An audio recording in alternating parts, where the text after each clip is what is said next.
नमस्कार। आज की कहानी का शीर्षक है आखिर पिता ने बेटे को अपने घर में रहने से क्यों मना कर दिया। रामेश्वर बाबू अभी अभी खाना खाकर खाट पर लेटे कि तभी उनकी पत्नी राधिका जी ने पास बैठते हुए कहा, मेरी दवाई खत्म होने को आ गई है, समय से ला दीजिएगा। बिना दवाई के तो मेरा एक दिन भी नहीं कटता है। पत्नी की बात सुनकर रामेश्वर बाबू ने शहर में रह रहे बड़े बेटे विवेक को फ़ोन लगा दिया। हेलो बेटा, कुछ पैसे भेज देते, तुम्हारी माँ के लिए दवाई लेना है और डॉक्टर के पास भी लेकर जाना है। जी पापा, भेज देता हूँ। हाँ बेटा, ज़रा जल्दी करना, दवाई ख़त्म होने को आ गई है। जी पापा।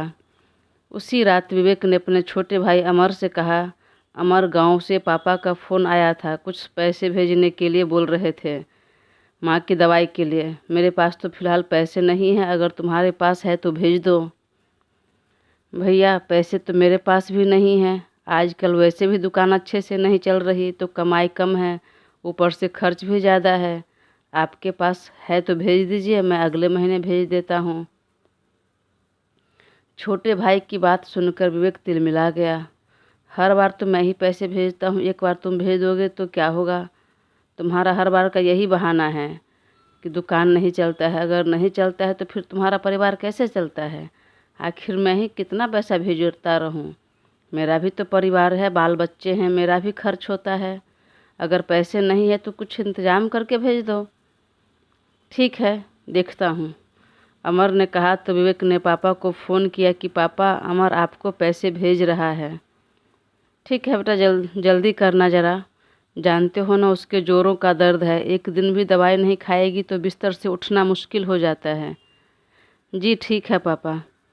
अब रामेश्वर बाबू निश्चित हो गए कि बेटे पैसे भेजेंगे तो दवाई खरीदूंगा और डॉक्टर के पास लेकर जाऊंगा। लेकिन यह क्या, 2 दिन 4 दिन बीत गए, हफ्तों से लेकर अब 15 दिन बीतने को आ गए थे, लेकिन दोनों में से किसी ने पैसे नहीं भेजे। अब तक राधिका जी की दवाई ख़त्म हो चुकी थी, उनकी बीमारी बढ़ती जा रही थी। फिर बिना दवाई के कितना दिन रहती। तब रामेश्वर बाबू दुकान पर गए और 2 दिन की दवाई उधार लेकर आए। 2 दिन की दवाई खाई तो ठीक था, अब उसके अगले दिन फिर क्या करे। बेटे ने अब तक पैसा नहीं भेजा। वह एक बार फिर अपने बेटे को फ़ोन लगाने लगे, तभी रसोई में कुछ गिरने की आवाज़ आई। फ़ोन छोड़कर रामेश्वर बाबू रसोई में भाग कर गए तो देखा उनकी पत्नी बेहोश गिरी पड़ी है। राधिका, राधिका, क्या हो गया आपको? उठिए, आंखें खोलिए। फिर ठंडे पानी का छींटा मारा तो उन्हें होश आया, लेकिन उठ नहीं सकी।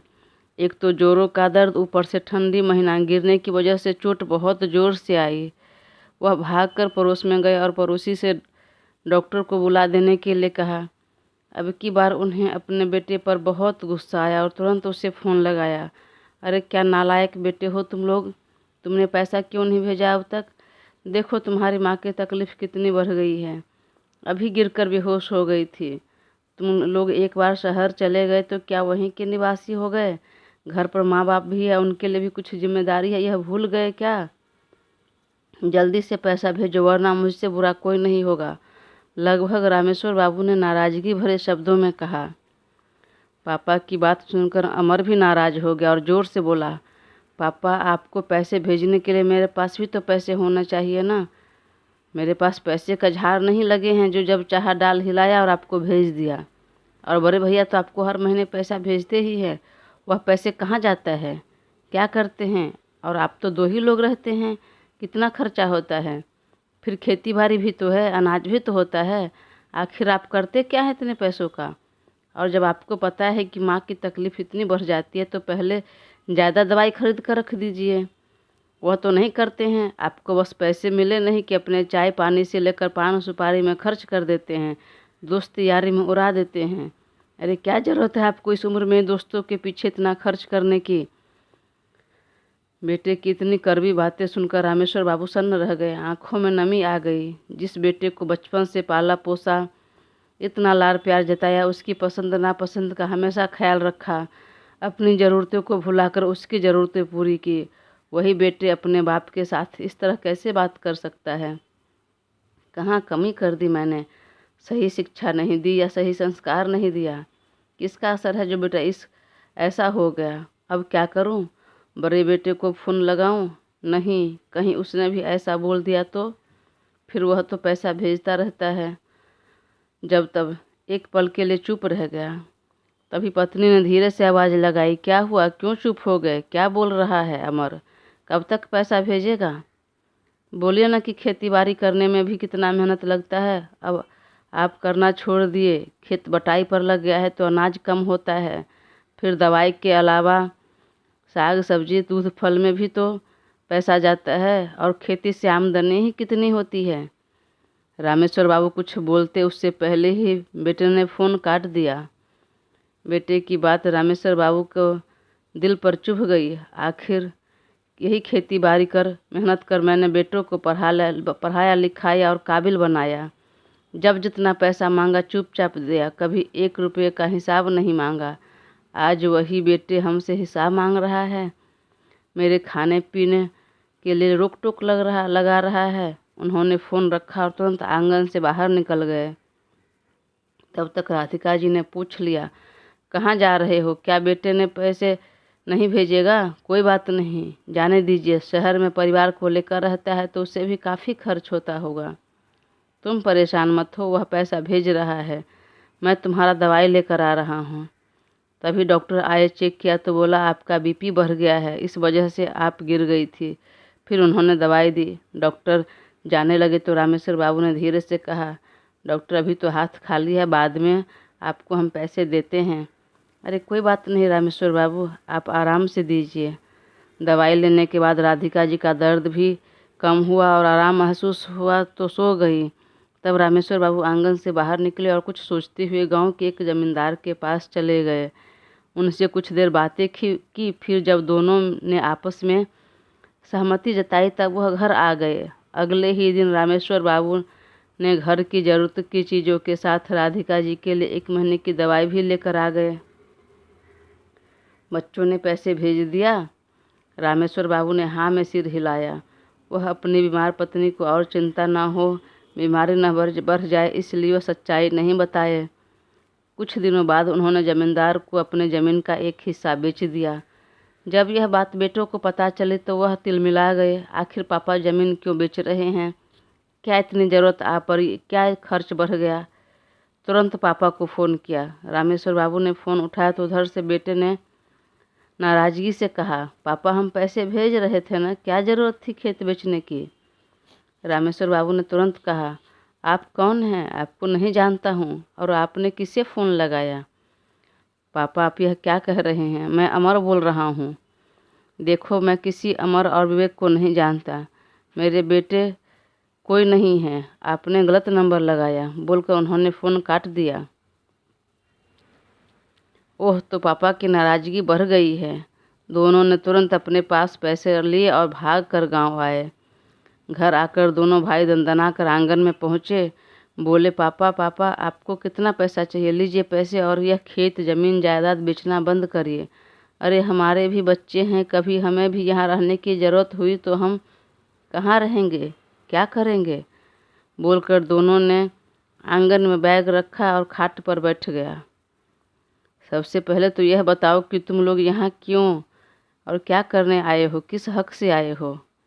और मेरी ज़मीन जायदाद कुछ भी करूं? जब मैंने पैसे का इंतज़ाम कर लिया है और अब कभी मेरी पत्नी के दवाई के लिए पैसे कम नहीं पड़ेंगे, तो तुम अपने पैसे अपने पास रखो और यहाँ से चलते बनो। आज जब अपना स्वार्थ पूरा नहीं हो रहा है तब मुझे पैसे दिखाने आ गए हो। क्या पापा आप कैसी बातें कर रहे हैं? इतना भी नाराज़ होने की क्या ज़रूरत है? बोलकर बेटे ने घड़ी खोलते हुए कमरे में जाने लगा, लेकिन रामेश्वर बाबू ने रोक दिया।